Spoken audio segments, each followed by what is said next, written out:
కోట్లలో కుర్రోళ్ళు ఉండాలి గుమస్తాలుగా. ఎక్కడి నుంచి పట్టుకొచ్చుకుంటారు వాళ్ళు? ఈ ఇతర ప్రాంతాలు ఇతర దేశాల నుంచి వచ్చిన వాళ్ళు ఎక్కడ ఉంటారు? మన వాళ్ళు చేస్తుంటారు అక్కడ. ఇతర దేశాల నుంచి వచ్చిన వాళ్ళు తక్కువకి చేస్తారు. బంగ్లాదేశ్లో పని పాట లేకనే కదా వచ్చేది, బర్మాలో పని పాట దొరక్కే కదా ఇక్కడికి వచ్చేది. ఇప్పుడు మనోళ్ళు అమెరికా యూరప్ దేశాలకు పోయి ఏం చేస్తున్నారు? పిజ్జా సెంటర్లో పని చేస్తున్నారు, లేకపోతే ఇంకో చోట చేస్తున్నారు. ఇక్కడేది డిగ్రీలు పీజీలు చేసి ఎందుకని? జాబ్స్ దొరికితే ఓకే, దొరకపోతే అయ్యే కదా చేస్తుంది. ఎందుకని?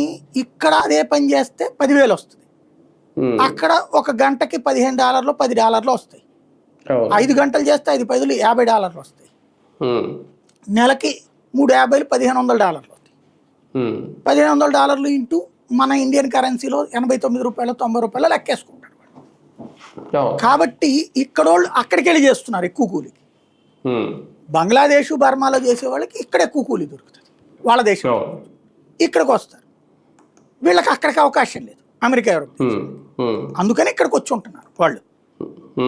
అలా వచ్చినటువంటి వాళ్ళని మొదట, ఇప్పుడు నేనే ఉన్నాను హైదరాబాద్ వెళ్ళినప్పుడు చాలా తిప్పలు నాకు. మొదట నేను సి ఛానల్కి వెళ్ళినప్పుడు 5,800 జీతం చెప్పారు. నాకు ఇక్కడ 2,500 3,200 జీతం వస్తుంది. ఆ టైంలో నేను హైదరాబాద్ వెళ్ళి